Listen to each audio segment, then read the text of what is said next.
a presentation on this adventure of getting this Ducati 916 working. So today, if you guys were following along, playing the home game, you'll know that the next thing I'm trying to do is get the forks rebuilt. Now, the problem I'm having, or the problem I've come across, is getting it up. You know, as you get a little bit older, you know, sometimes you need a little bit help getting it up. You know, the front end of the bike, of course. Not talking about anything else. But I cracked myself up.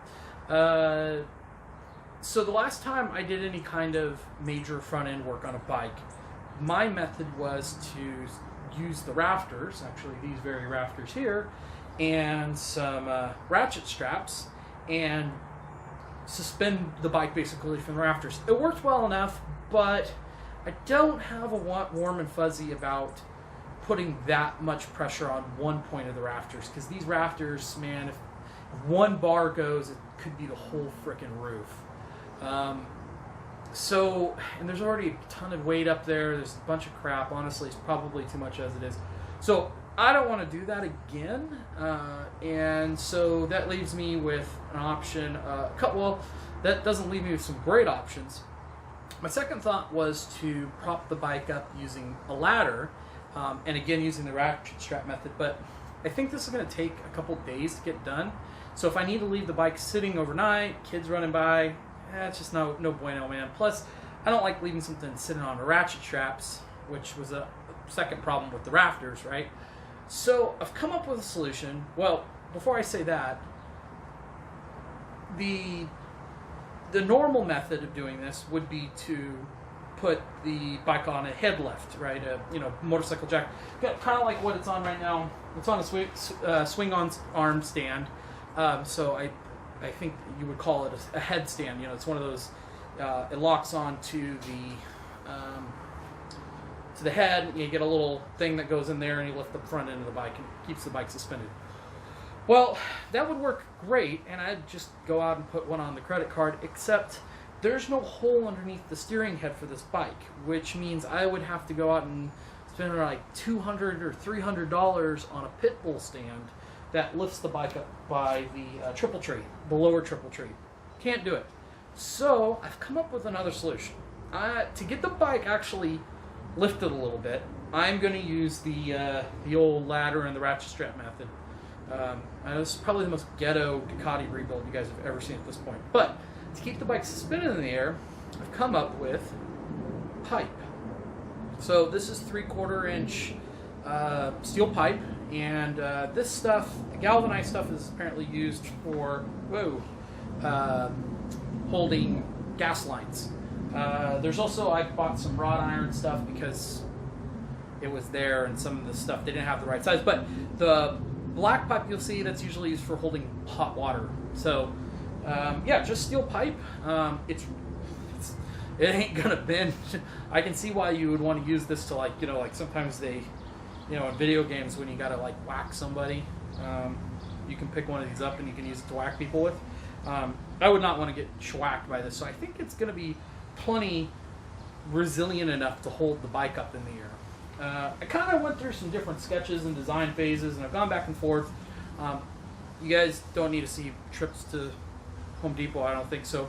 Kind of cut into the assembly here, so this will probably be pretty short, but show you what I'm doing.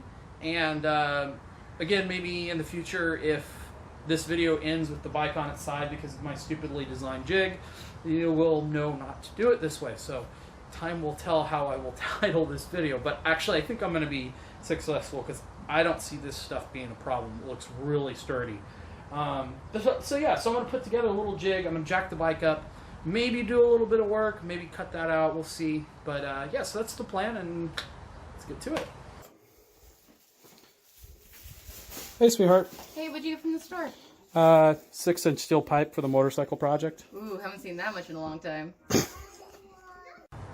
Okay, so here's half of the design I came up with.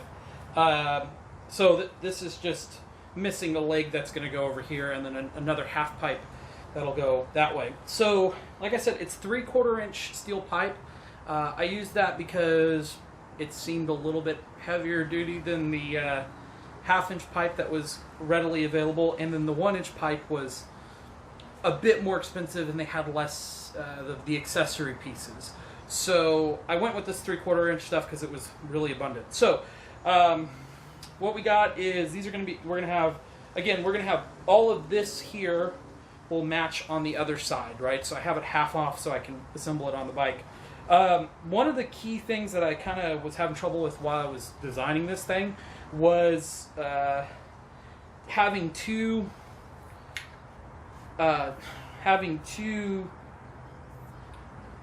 horizontal members, because if you think about how you're going to assemble this thing, you know, you'll screw it all together, and when you get to trying to do two of them, you know, you'll screw one in, and then you'll have the problem of getting the top member in. So what I came up with is this bottom member is going to screw in normal, so you'll have another T piece over here, right? So this will be really solid.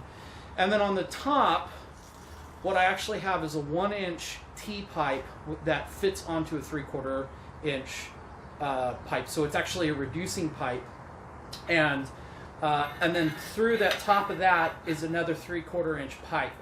And what will happen is I will have another one of these 3/4-inch pipes meeting. There'll be an intersection, so they'll screw together, and then that way, so this part will slide in and out. That way, I can actually make the jig fit right on the bike. So this is the design I came up with. I think it's pretty good. For the dimensions, the cross member is an 18-inch pipe. You got to consider that everything's a little bit wider because of the fittings.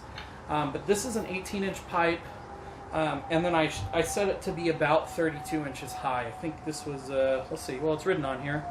This is 24, and remember this is a 6, so it's 30 plus about a 1/2 inch, an inch. So it's a little over 32 inches. I know it's not an exact science, but I'm going to lift the bike up and then lower it onto this thing. And where I'm going to hold the bike is, let me double check, make sure we're in frame here. We are, good. Okay, so where I'm going to hold the bike is this portion of the frame. I'm going to make sure that all these cables and whatnots are out of the way, and we're just going to put the member right here, and it's a really solid spot to hold the bike up. So this actual point right about here is 32 inches. So if this is probably going to be about 32 inches high when it's done, or 33 rather. So yeah, I'll have to just lift it up just about 1.5 inches with the jack, put the thing together underneath it, lower the bike onto it gently. That'll be the tricky part with these ratchet straps, and then we'll be done. So let's get to it.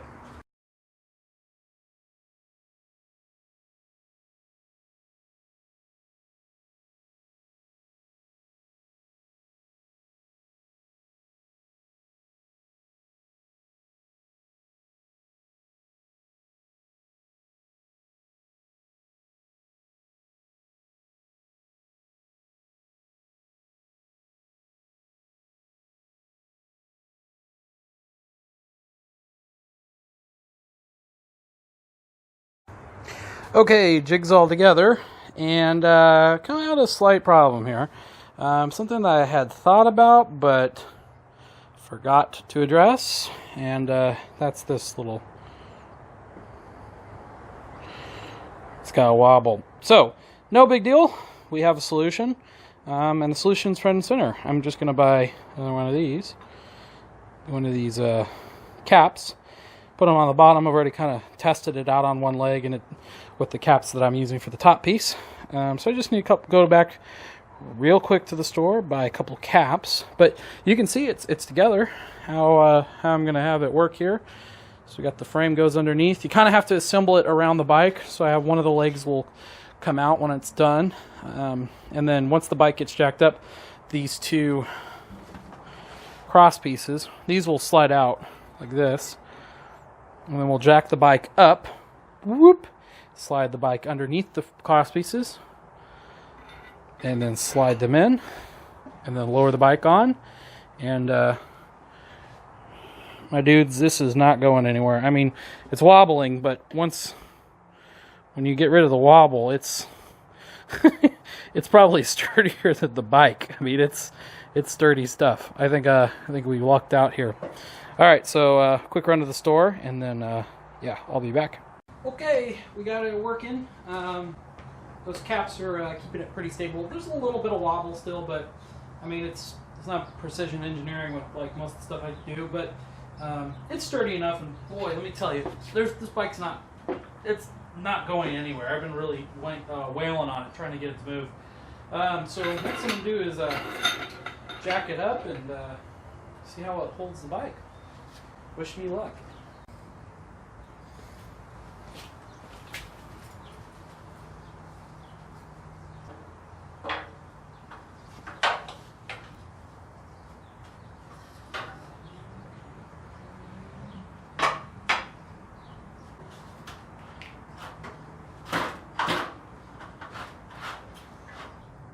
So in my test runs, this is how I had jacked the bike up from right here. But as you can see, well, I don't know if you could see, but the belt is sliding forward to the point that I want to set it on. So I'm gonna have to do this a different way. I kind of was worried that this was kind of how it would come out. I did a few test runs on the ladder throughout the week. When it just took a few minutes just to verify that this method of lifting the bike would work. But I think I'm gonna have to do something else here because the belt wants to slide, or the ratchet strap wants to slide right where I want to put the post, and I don't like that. I don't want it like rubbing on the spot that's lifting it up. It's not clean. So I think I'm going to do it from the front fork. Let's try something else.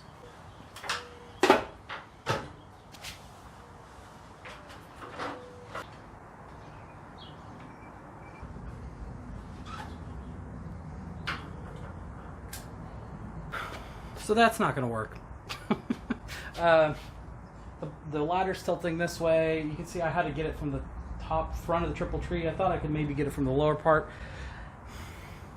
I have another idea.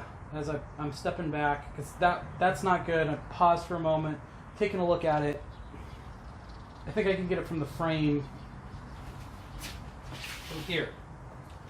Duh, stupid. Why didn't you do that before, right? So let's try this again.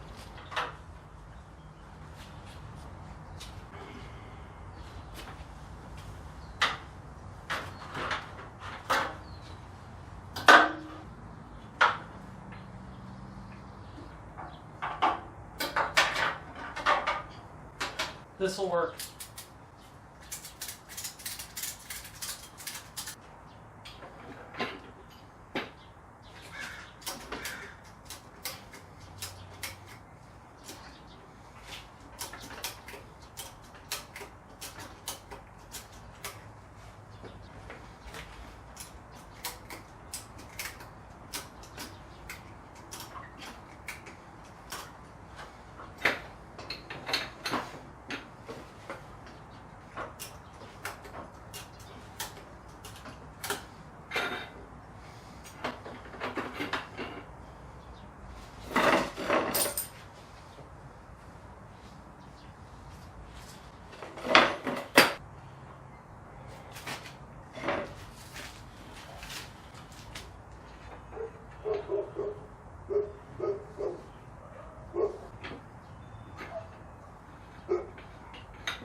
Okay, well that's going to wrap it up for this diversion. It looks like it's pretty sturdy. I'm really happy with the way that this jig turned out. As you can see, the ladder is still here. I left it there because it ain't hurt anything being there. Obviously I'm going to be working from here forward. I'm working on forks. It's hardly in the way where it is, and I'm a big believer in the belt and suspenders idea. Doubling the security of it. I mean, even if the bike fell right now, it's not going very far. Really, it's a little tiny bit wobbly, but honestly, most of that I think is because of the really cheap jack I have in the rear of the bike. So, but I'm gonna leave it there. It's just a little bit of security. The belt is taut, but the weight is resting on the jig. So, yeah. So next thing we're gonna do is take care of that front fork, and that's gonna be a big project. So I'm taking it real slow. Plus, man, I've just had so much going on. It's been hard to dig into it. It's something I would have liked to have had a full day to work on. I was expecting to have a full day the day before and yesterday, but life gets in the way. But anyway, this is cool. You know, it was a little project for me to work on the weekend, and it's kind of neat to have the whole front end in the air like this to get lots of attention. So I'm going to sign off, and we'll just make this a video on its own. Maybe somebody else will come up with the same idea, or do the same thing and use this to hold their bike up. But I'm kind of excited how this turned out. I think it's kind of a neat way to do it. Like I said, it's totally sturdy. I'd pull this ladder away in a heartbeat. There's just no reason to. The real challenge is going to be getting it back down again, right? So I might just use a jack for that. I have a jack. I have ways to jack the front end. So, but this is here for now. And anyway, I'm going to go ahead and start trying to tackle the fork. But I'll get back to you with that on another video. So thanks for watching, everyone. As always, the likes, comments, and subscribes are cool. I especially like it when people are commenting and telling me, they're watching or they're getting help from it, because it's cool. Again, no delusions of grandeur, just, it's flattering. People are actually watching the video. So anyway, thanks for watching, everyone, and I'll see everyone next time.